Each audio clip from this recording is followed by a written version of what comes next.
네, 반갑습니다. 자, 이제 2023년 1월 증시도 막바지에 다가서는 그런 모습인데, 2023년 1월 30일 월요일 증시는 또 어떤 종목들과 섹터 한번 노려갈 수 있을지 바로 한번 살펴볼 수 있도록 하겠습니다.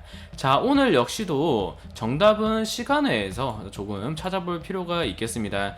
지난주에 이어서 이번 주 초, 그리고 다음 주 월요일 증시부터 해서도 시간에서는 역시나 이 AI 관련주들, 챗봇 관련주들의 좀 강세가 계속해서 두드러지게 나오는 모습입니다. 자, 이번 시간에서도 뭐 KTCS라든가 로보티즈, 코난 테크놀로지 등등등 계속해서 AI 관련주들과 이제 인공지능 로봇 관련주들, 그리고 협동 로봇 관련주들의 시세가 뜨겁게 떠오르고 있는데, 이제 과열 구간을 어느 정도 염두를 해야 되는 부분인 것은 좀 확실하게 나오고 있는 부분이지만, 과열 구간을 인식하더라도 재료성이 범정부 측면에서 계속해서 뻗어져 나오고 있는 부분이기 때문에 최근 유동성이 점점 올라오고 있는 상황이라고 하더라도 재료의 강세, 이게 우리나라뿐 아니라 이제 미국 증시 역시도 우리나라 국내 증시와 더불어서 반복적으로 요 포인트가 사이클이 나오고 있는 부분이기 때문에 이번 시간에서 확실히 지난주 그리고 이번 주에 있었던 증시에서의 시간의 반응보다는 챗봇 관련주들, AI 관련주들의 수급이 조금은 떨어진 모습이지만 월요일까지는 아직은 조금 더 체크를 해볼 필요성이 있겠다, 이렇게 볼 수 있겠습니다.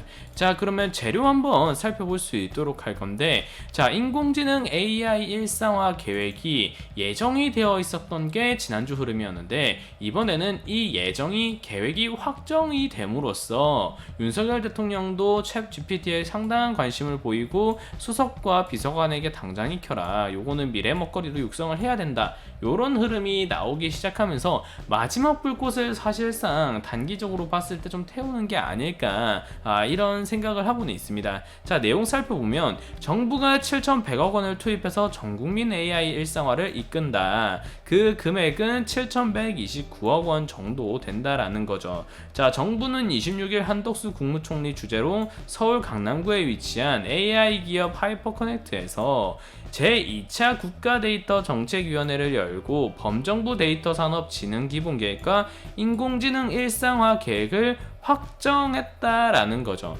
자, 윤석열 대통령이 최근에 세일즈 측면에서도 좀 강하게 힘을 넣으면서 방산이라던가 뭐 로봇이라던가 원전이라던가 에너지라던가 이런 포인트에 힘을 계속해서 좀 실어가는 그런 부분이었는데, 제가 이전에도 말씀을 한번 드렸는데, 안철수가 인수위 장을 잡은 이상 예전에 대통령 후보로 나왔을 때 과학 강국을 만들겠다라는 측면을 상당히 뜨겁게 밀어붙인 이력이 있더라. 그렇기 때문에 안철수 인수위장이 자리를 잡고 있는 이상은 윤정부 체계에서는 이런 과학기술 측면에서 기술력이 계속해서 부각될 수밖에 없다, 그런 측면이 지금 계속 나오고 있다라고 보시면 되는 겁니다.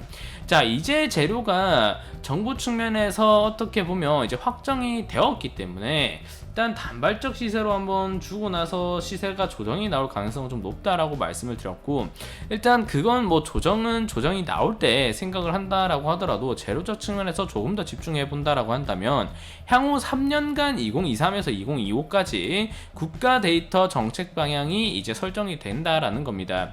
자, 2025 이 숫자가 의미하는 게 상당히 강합니다. 2020년부터 사실 5년 단위로, 그러니까 2020, 2015 이런 식으로 2010도 있겠죠.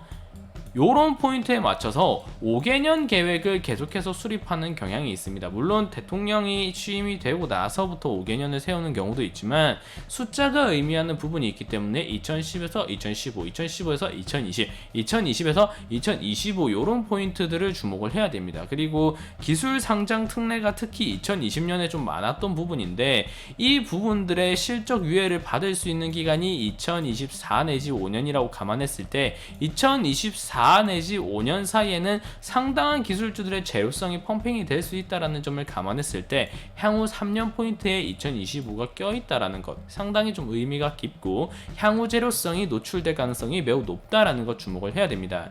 자, 그러면 이 AI 프로젝트, 전국민 AI 일상화, 이 AI가 전국민적으로 좀 친숙하게 만들겠다라는 건데 어떤 일상에 투입이 될 수 있느냐, 요게 상당히 좀 중요할 수 있겠죠. 자, 그 내용 한번 살펴보겠습니다. 살펴보면 이렇습니다. 자, 독거노인, 장애인 등 취약계층을 살피고 민생 현황을 해결하기 위해 사용하겠다. 그리고 뭐 일자리 미스매치를 해소하고 민간 고용 서비스 시장 성장을 견인하기 위해 고용행정 데이터 개방 확대 방안을 논의하겠다. 요거 같은 경우에는 제가 영상에서도 한번 체크 드린 적 있지만 뭐 코난 테크놀로지, 국방부와의 일자리 계약 관련해서 코난의 AI 기술을 활용하겠다라는 그런 이력이 있었기 때문에 코난 테크놀로지 볼 수 있는 부분이고, 뭐 다시 돌아와서 핵심은 결국 민생 경제, 민생 현안을 해결하기 위해 사용하겠다라는 겁니다. 자, 독거노인과 장애인 등 취약계층을 살피겠다. 어떤 것 떠오르시나요? 이 독거노인과 장애인 등의 취약계층 내용이 나온다면 바로 협동 로봇으로 생각을 이어갈 수 있어야 됩니다. 즉 AI에 있어서 인공지능이라는 게 단순히 인공지능 측면만 볼 게 아니라 기술 측면에 AI 포인트를 어디 두느냐에 따라서 협동 로봇, 로봇 산업으로까지 밀접하게 연관이 되어 있는 산업이기 때문에 이번 AI 프로젝트, 전국민 일상화 프로젝트는 결국 협동 로봇 측면에서도 그 시세성이 상당히 강해질 수 있는 정부성 펌핑이다라고 생각을 하셔야 된다라는 겁니다. 그렇기 때문에 이전에도 제가 챗봇 관련주들 체크 드릴 때 요 얘기했었죠. 지속성은 좋으나 관련주들이 투자 경고 및 주의 단일가 등을 연달아 공시하고 있는 상황이다. 이 마지막 불꽃을 태울 만한 가능성이 좀 높은 시점으로서 정부 정책 확정이라는 얘기가 나왔지만, 그렇다면 AI 관련주들이 지금 이제 시세가 마지막으로 불꽃을 태운다라고 가정을 하면 그 순환 포인트가 바로 협동 로봇 측면에서 이어질 수 있다. 그렇기 때문에 지금 이 일정으로 주목을 해봐야 되는 거는 내일 일단 어떤 AI 관련주들도 집중을 해야 되겠지만 그 순환 포인트로 이 로봇 관련주들, 특히 협동 로봇 관련주들이 시세가 나오는지를 집중해서 봐야 된다. 이렇게 내일 증시는 보시면 되겠습니다.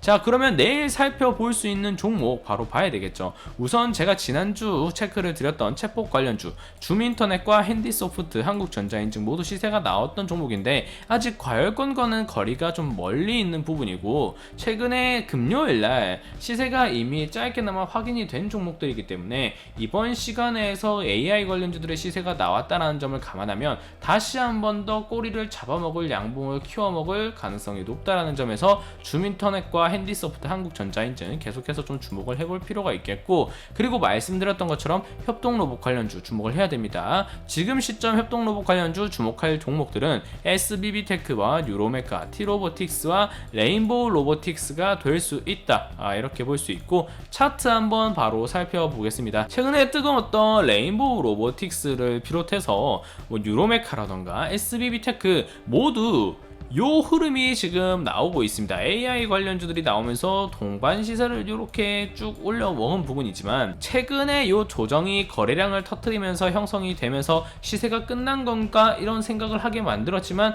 다시 한번 금요일날 양봉을 잡아주면서 요런 동일성 패턴을 가져갈 수 있는 그림을 그릴 수 있을 가능성을 열어두었다라는 거죠. 그렇기 때문에 이 챗봇 관련주들에서 이 협동 로봇 관련주로 순환이 돌 수 있는 점에서 같은 동일한 패턴이 나왔다라는 거 상당히 주목해볼 만한 필요가 있다라는 겁니다. 이건 레인보우 로보틱스 뿐만이 아닙니다. 자, SBB테크 역시 마찬가지로 음봉 꼬리 이후에 양봉 바로 잡아주는 모습이고요. 뉴로메카 역시도 신규 상장 종목주로서 요 구간에서 크게 벗어나지 않고 신규 상장 패턴의 지지라인을 지켜주면서 양봉 잡아주는 모습, 거래량도 어느 정도 키워주는 모습 확인 가능합니다. 자, 마지막으로 T로보틱스 같은 경우에도 물론 꼬리가 다소 차트가 앞선 종목들과는 좀 비교가 되게 지저분한 모습이 나와주고 있지만 앞선 서비스라던가 민간형 산업 협동 로봇보다는 공정이라던가 이런 공장에 들어갈 수 있는 기술력을 보유한 산업용 로봇을 생산하는 그런 기술력을 가진 기업이기 때문에 충분히 당장에는 민생 측면에서 협동 로봇 관련주들이 돈다고 하더라도 언제든지 T로보틱스 역시도 분출될 가능성이 높고, 최근에 거래량이 의미있게 터져주는 자리임과 더불어서 꼬리를 잡아주는 음봉을 만들어주는 모습이 나와주었기 때문에 충분히 지지 구간이 상향되고 있다는 측면에서 전반적으로 차트가 상당히 유사하게 그려지고 있는